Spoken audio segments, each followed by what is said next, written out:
Hello friends, welcome on my channel psychology world. और यहाँ हम बात कर रहे हैं एंटी साइकोलॉजी की।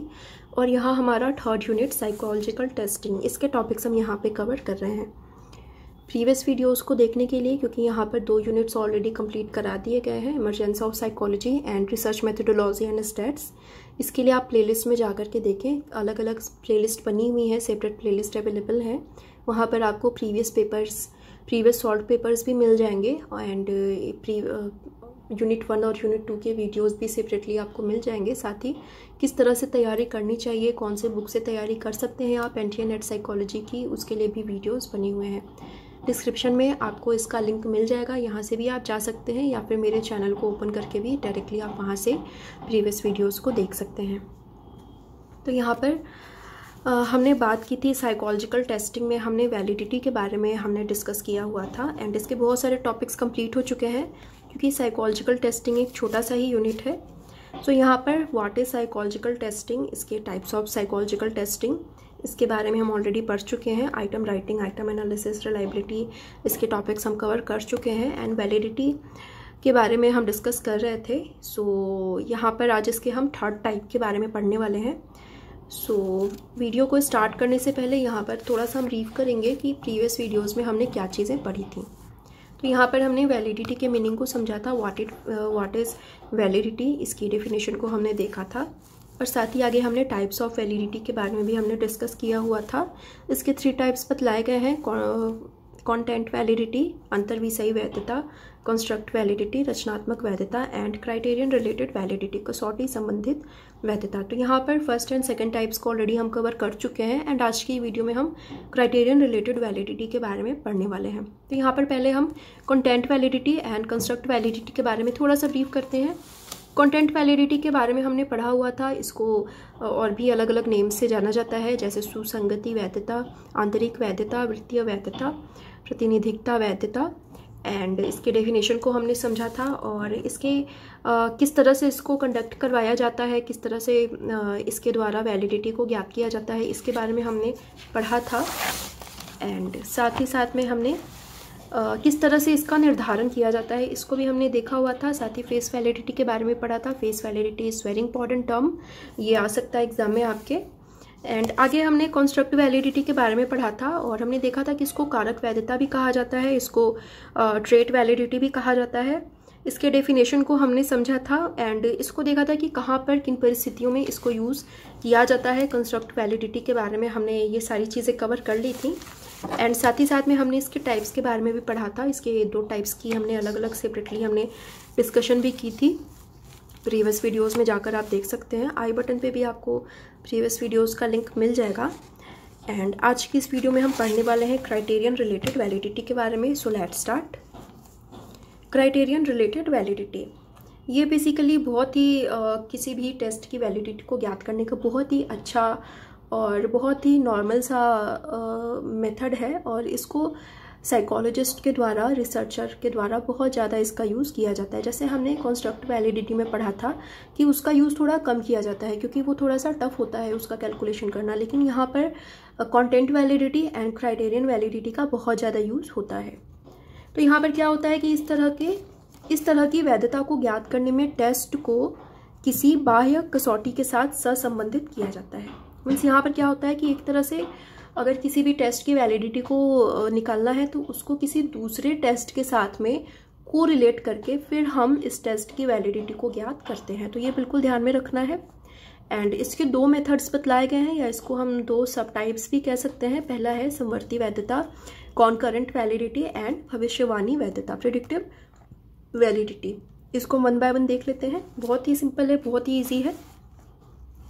कॉनकरेंट वैलिडिटी, इसमें क्या है, समवर्ती वैधता से तात्पर्य वैसे वैधता से होता है जो परीक्षण को किसी वर्तमान कसौटी के साथ सहसंबंधित करने के फलस्वरूप प्राप्त होता है। जैसे यदि किसी व्यक्ति द्वारा बुद्धि परीक्षण का निर्माण किया गया है तो इसकी वैधता को ज्ञात करने के लिए वह पहले से निर्मित शाब्दिक बुद्धि परीक्षण को ले सकता है जिसकी वैधता तथा विश्वसनीयता पूर्ण रूपेण संतोषजनक हो।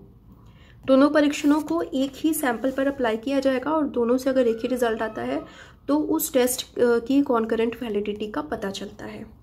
मीन्स यहाँ पे क्या है, बहुत ही सिंपल है इसका क्रियान्वयन करना बहुत ही ईजी है। इसमें क्या होता है कि जब किसी रिसर्चर के द्वारा किसी भी टेस्ट को डेवलप किया जाता है, उसकी वैलिडिटी को ज्ञात करने के लिए सबसे पहले क्या किया जाता है, पहले तो सैंपल का सिलेक्शन किया जाता है। इसके बाद में उसने जिस टॉपिक से रिलेटेड अपना टेस्ट को तैयार किया हुआ है, उस पर अगर पहले से कोई टेस्ट बना हुआ है, पहले उसको अप्लाई करवाया जाता है। जैसे अगर इंटेलिजेंस टेस्ट की बात करें या पर्सनैलिटी टेस्ट की बात करें, तो यहाँ पर क्या होगा कि रिसर्चर पहले से बने हुए वर्बल इंटेलिजेंस टेस्ट को पहले उस पर अप्लाई करवाएगा सैंपल के ऊपर। उसके बाद में थोड़ी देर का रेस्ट दे करके, मतलब सेम डे में ही, सेम इन्वॉर्मेंट में ही, ताकि ये एक्सटर्नल फैक्टर्स का इफेक्ट ना पड़े उनके रिसर्च पे, एंड सेम कंडीशन में ही, सेम इन्वॉर्मेंट में ही थोड़े टाइम का रेस्ट दे करके, 10-15 मिनट, आधे घंटे का गैप दे करके, फिर उनके साथ में रिपोर्ट बनाने के बाद में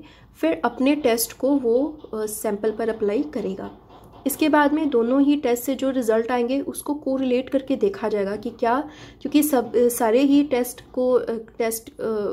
का रिज़ल्ट निकालने का, कंक्लूज़न निकालने का मेथड अलग अलग होता है, क्योंकि सबके लिए अलग अलग नॉर्म्स दिए गए होते हैं।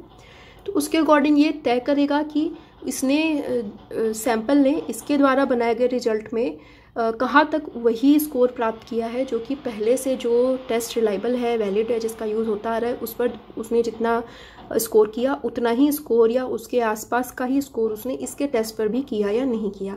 अगर सेम स्कोर होता है, मीन्स थोड़े बहुत का डिफरेंस तो हो सकता है, आगे पीछे हो सकता है 19-20, अगर उतना ही उसने स्कोर किया होता है तो फिर टेस्ट को वैलिड माना जाता है, क्योंकि वो पहले से बने हुए टेस्ट के इक्विवेलेंट ही रिज़ल्ट को ला रहा है। और अगर ऐसा नहीं होता है तो फिर उस टेस्ट को वैलिड नहीं माना जाता है। तो मतलब इसको परफॉर्म करना बहुत ही ज़्यादा सिंपल होता है।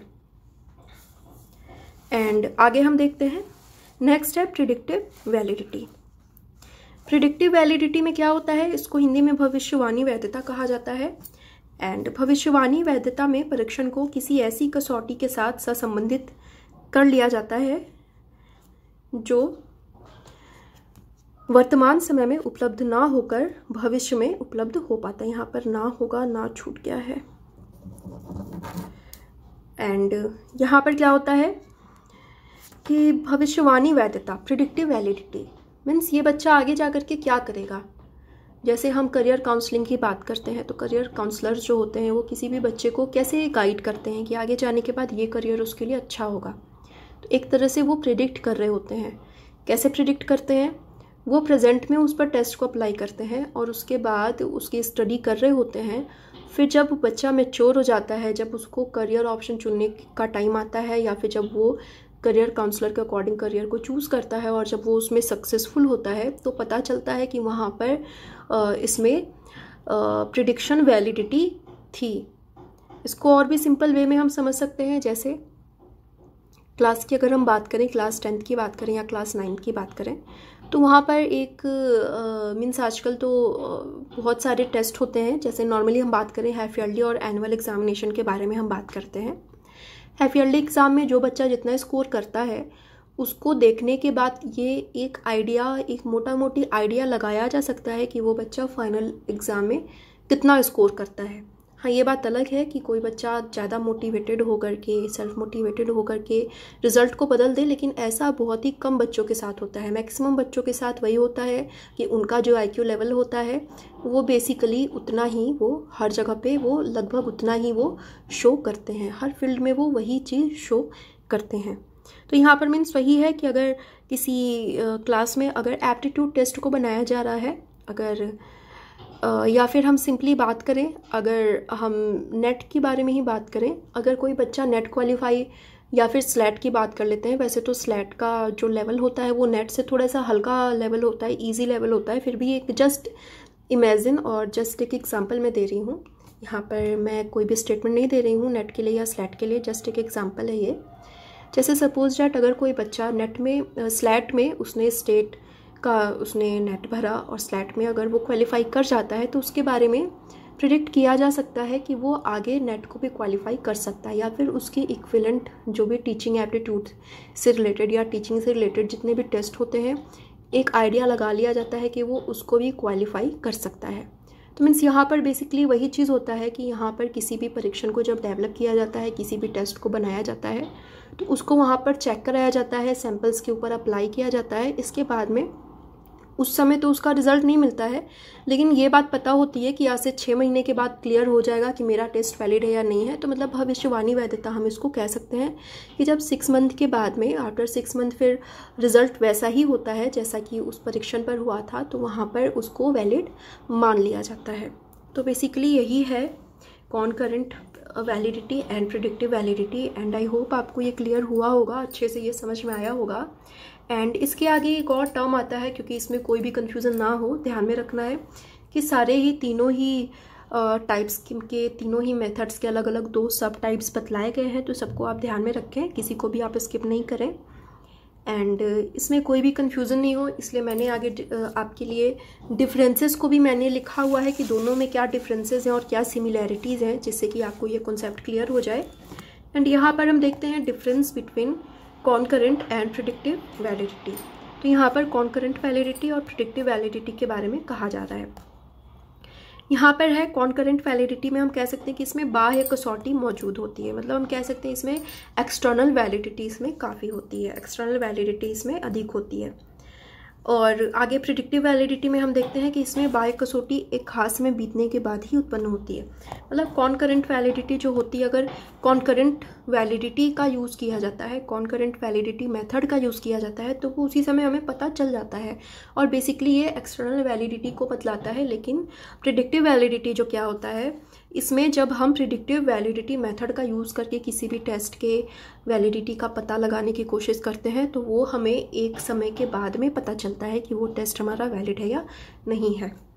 नेक्स्ट इसमें डिफरेंस है, कॉनकरेंट वैलिडिटी अत्यधिक विश्वसनीय होता है, लेकिन प्रेडिक्टिव वैलिडिटी कॉनकरेंट वैलिडिटी की अपेक्षा कम विश्वसनीय होता है। दोनों के अलग अलग मेरिट डिमेरिट्स हैं, दोनों ही अपने अपने जगह पर बेस्ट हैं और इन दोनों के अपने अपने अलग अलग एरियाज़ हैं कि कहाँ पर किसको अप्लाई करना है। लेकिन फिर भी एक मोटा मोटी अगर कंपैरिजन की बात करी जाए तो कॉनकरेंट वैलिडिटी को ज़्यादा रिलायबल माना जाता है। क्यों? क्योंकि वहाँ पर इंस्टेंट ये चीज़ें हो जाती हैं। इंस्टेंट अगर दो टेस्ट को अप्लाई करना है तो वो तुरंत ही वो चीज़ें हो जाती हैं। लेकिन जब हम प्रेडिक्टिव वैलिडिटी की बात करते हैं तो यहाँ पर एक बार हमने अपने टेस्ट के थ्रू हमने टेस्ट को अप्लाई किया, उसके बाद में फिर 6 मंथ हमें वेट करना पड़ेगा।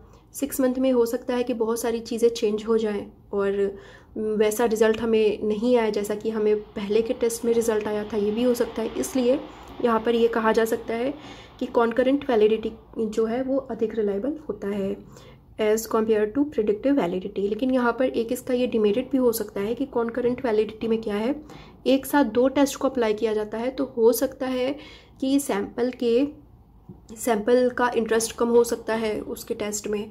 सैंपल जो है वो स्ट्रेसफुल हो सकता है, उसका मूड डाइवर्ट हो सकता है, वो उसका इंटरेस्ट नहीं के बराबर हो सकता है, या फिर वो उसको थकान हो सकती है 2 टेस्ट को अपने ऊपर अप्लाई कर, मतलब 2 टेस्ट पर काम करते करते उसको थकान भी हो सकती है। तो इसका इफेक्ट भी परीक्षण पे पड़ सकता है। तो यहाँ पर ये दोनों पहलू से हमें दोनों ही एस्पेक्ट्स को हमें समझना होगा।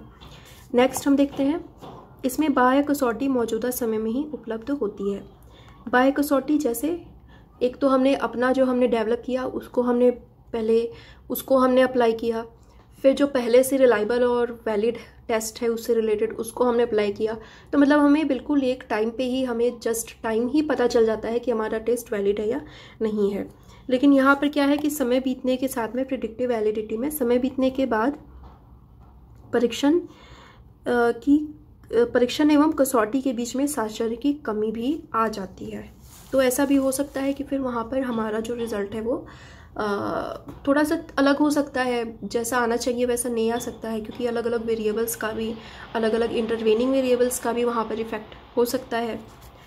एंड आगे है, इसका उपयोग हर तरह के परीक्षण पर किया जा सकता है। जैसे हम पर्सनालिटी टेस्ट की बात करें, अगर किसी ने कोई पर्सनालिटी टेस्ट को डेवलप किया है, उसने वहाँ पर जो जो डायमेंशंस रखे हैं उससे रिलेटेड, उससे मिलता जुलता जो टेस्ट पहले बनाया जा चुका है उसको भी अप्लाई किया करके सैंपल पर देखा जा सकता है। फिर नए वाले टेस्ट को भी अप्लाई करके देखा जा सकता है कि दोनों में कितना कोरिलेशन है, दोनों का रिज़ल्ट कितना आपस में क्लोज है। जितना क्लोज होगा वैलिडिटी उतनी ज़्यादा होगी। और जितना इसमें वेरिएशन होगा तो वैलिडिटी उतनी कम होगी। लेकिन प्रिडिक्टिव वैलिडिटी में क्या होता है कि इसका उपयोग उन परीक्षणों के लिए आवश्यक होता है जिसका प्रयोग व्यक्तियों के चयन या उन्हें वर्गीकृत करने के लिए किया जाता है। मीन्स यहाँ पर बेसिकली व्यक्तियों का चयन या फिर वर्गीकृत करने के लिए किया जाता है, उनके लिए प्रिडिक्टिव वैलिडिटी का यूज़ होता है। जैसे मैंने करियर काउंसलिंग की बात करी, तो यहाँ पर इस तरह का जो ऑप्शन होता है, इस तरह के जो टेस्ट होते हैं, उसको बेसिकली अप्लाई किया जाता है। तो यहाँ पर ये 3 मेथड्स हमने देखे वैलिडिटी के, एंड आई होप आपको वैलिडिटी बहुत अच्छे से क्लियर हो गया होगा, इसको आप अच्छे से समझ गए होंगे। एंड तीनों की ही अपनी अपनी कुछ विशेषताएं भी हैं और कुछ डिमेरिट्स भी हैं, तो आपको तीनों को ही ध्यान में रखना है। कंटेंट वैलिडिटी क्या होता है कि बेसिकली ये एप्टीट्यूड टेस्ट को मेज़र करने के लिए, एप्टीट्यूड टेस्ट की वैलिडिटी को डिटरमाइन करने के लिए ये बेसिकली बहुत ही अच्छा होता है। कंस्ट्रक्ट वैलिडिटी क्या होता है, बेसिकली बहुत टफ होता है, जहाँ पर रिसर्चर के पास में कोई ऑप्शन नहीं होता, वहाँ पर फिर वो उसको कंस्ट्रक्ट वैलिडिटी को यूज़ करना पड़ता है। क्राइटेरियन वैलिडिटी को भी हमने समझ लिया कि इसमें भी कॉनकरेंट वैलिडिटी एंड प्रेडिक्टिव वैलिडिटी दोनों के अपने अपने स्कोप्स हैं, वहाँ पर उसको यूज़ किया जा सकता है। तो आई होप वीडियो आपको अच्छी लगी होगी एंड वैलिडिटी आपको अच्छे से क्लियर हो गया होगा। सो वीडियो अगर आपको अच्छी लगी तो लाइक कर दें, और अगर आप हमारे चैनल पर नए हैं तो आप हमारे चैनल को सब्सक्राइब कर लें, क्योंकि जिससे कि आपको आने वाली वीडियोस की नोटिफिकेशन आपको मिल जाए और कोई भी वीडियो आपसे मिस नहीं हो। एंड साथ ही साइकोलॉजी, NTNET साइकोलॉजी के नोट्स अवेलेबल हैं एंड फर्स्ट पेपर के भी नोट्स अवेलेबल हैं। So Hindi and English medium both, अगर आप इंटरेस्टेड हैं तो नीचे दिए गए व्हाट्सएप नंबर पर आप मुझे व्हाट्सएप करके कांटेक्ट कर सकते हैं, वहाँ पर आपको पूरी इन्फो मिल जाएगी। सो आज के लिए इतना ही। Thank you so much.